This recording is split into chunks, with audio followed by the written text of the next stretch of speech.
we first look at the checklist, the first things that are listed on the checklist are the frame and the fork. And you don't have to go through the whole checklist in order, but it is nice to start with the frame and the fork, making sure that they're clean.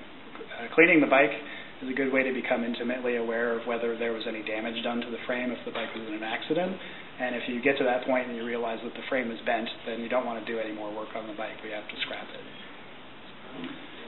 Following from that, we look at the front and back tires. We look at the wheels, make sure the spokes are tight and not bent. Make sure the rim is straight and true.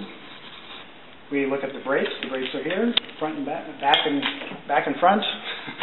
We look at the brake levers. Make sure that the cables aren't frayed or rusty or broken. We check the chain to make sure that it's not doesn't have any stiff links, so it's not too rusty, to make sure it's lubricated well.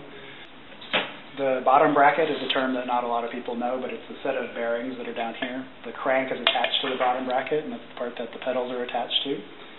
We check the handlebars and make sure that they're in line with the wheel properly, and that the stem is not loose.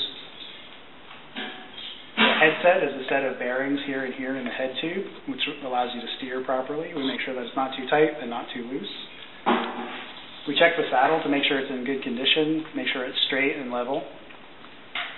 And we check the pedals to make sure that the bearings aren't loose, that the pedals themselves are tightly fastened to the crank.